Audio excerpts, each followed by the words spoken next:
Good afternoon, everybody. It's me, the media guy, with another movie review. And yes, I am filming this in my living room again for I don't know how many times I did this. But anyways, if you guys saw my community post earlier today, you might have noticed I picked up a new DVD called The Naked Gun, starring Liam Neeson and Pamela Anderson. And just to clarify, I think this is meant to be like a sequel to the original Naked Gun movie starring Leslie Nielsen, who, by the way, should be remembered. So yeah, this is sort of like some kind of remake or reboot or some kind of sequel to the original Naked Gun movie starring Leslie Nielsen. I just thought I'd make that clear in case you guys thought I was reviewing the Leslie Nielsen movies. But if you haven't seen this movie before that came out in 2025, here's the description. Only one man has the particular set of skills led to police squad and save the world. To lead the police squad and save the world. Lieutenant Frank Drebin Jr. follows his father's footsteps in The Naked Gun.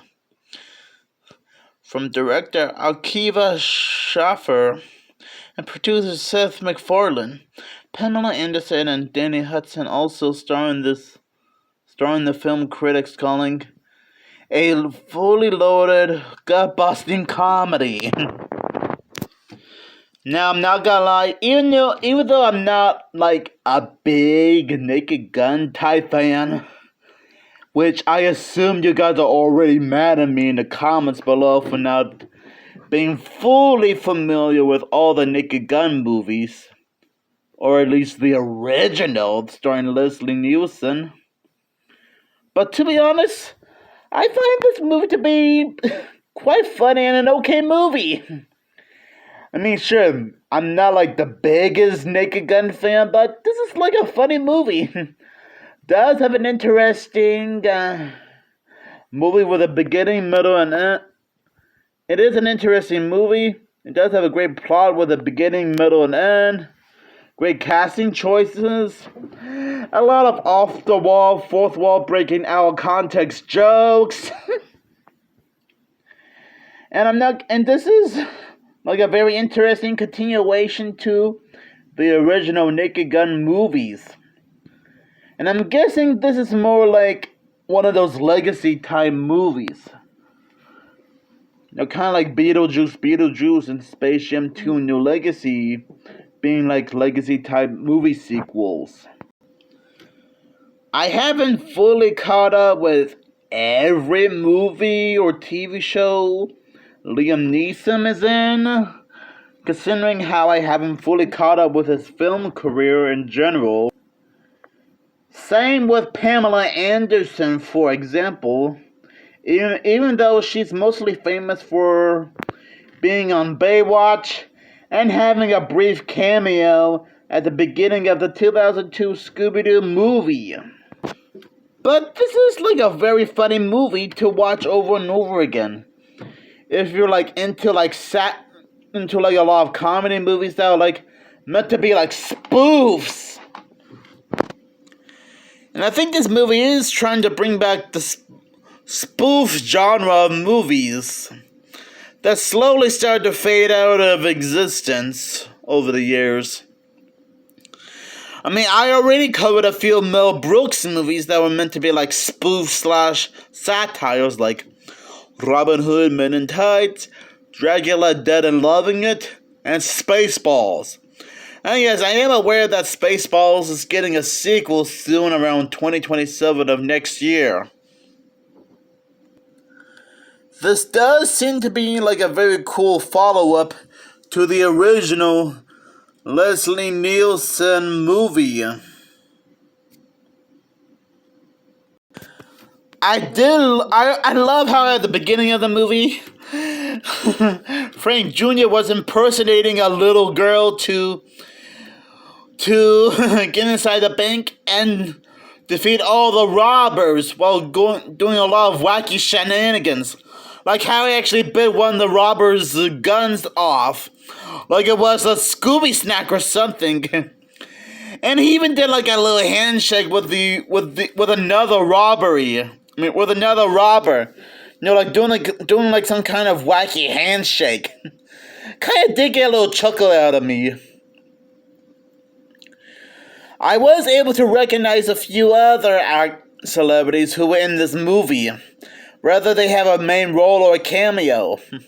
Like Liza Koshy, playing one of the cops in the movie. Mainly like some kind of assistant, secretary and something.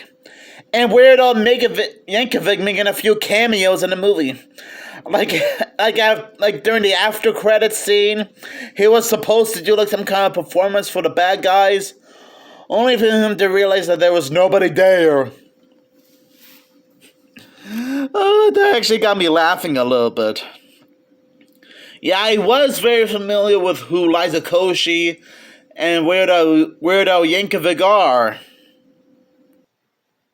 Considering how both Liza Koshy and Weird Al Yankovic made guest appearances on Scooby-Dooby-Doo and Guess Who, which I assume you guys already know that. But aside from that, this movie also has some funny gags as well. I already mentioned one of them a few minutes ago. I do like how when Frank was interrogating one of the henchmen who was spying on him earlier, he was in a fake hospital room. And it was like an interrogation scene. Like, there was also a bit about how Frank was being interrogated, was interrogating one of the henchmen, only for him to get interrogated by Liza, and for her to get interrogated by everyone else, like construction workers. Like, in a nutshell, it was like an interrogation scene within an interrogation scene with an interrogation scene.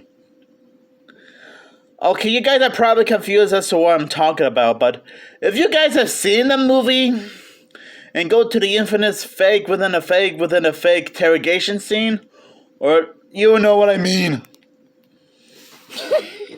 That was kind of funny. How they did like some kind of interrogation scene within an interrogation scene within an interrogation scene. It was like 3-in-1. It was a 3-in-1 package deal. Now, there are a lot of awful, off-the-wall, raunchy jokes that I would describe, but I don't want this review to get demonetized, so you guys will have to take my word for it. And, well, if you guys have seen this movie already at some point, or at least saw somebody talk about it, you will know what I'm talking about. Oh boy. So anyways, I honestly thought The Naked Gun is a very fun and faithful movie. Like, again, it's so hilarious that it makes, like, the Scary Movie franchise look like something Weird Al Yankovic will cook up. It makes the Scary Movie franchise look like Looney Tunes or Animaniacs, for example. Now, I will have to do a lot of catching up on Pamela Anderson and Liam Neeson's film career, since I am way behind on almost every TV show and movie these two were involved in. But as long as these two are having a good time with their lives. And I gotta admit, these two do have a lot of chemistry in the movie. She does play this sexy lady who is like very worried about what happened to her brother, and she hired Frank to solve her brother's murder. So I guess we're also going into like 1930s, 40s, and 50s film noir style. Not sure if that's what the filmmakers were going for in this movie, but But sometimes you never know. And again, even though I'm kind of behind on all the Naked Gun movies ever made in this over the years, which is totally understandable, this one does seem like a very nice introduction to the franchise.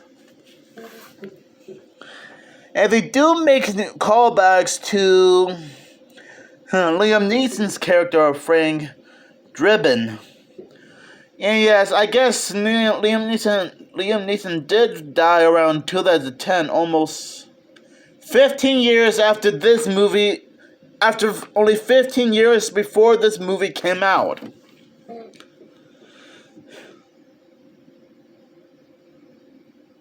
Yeah.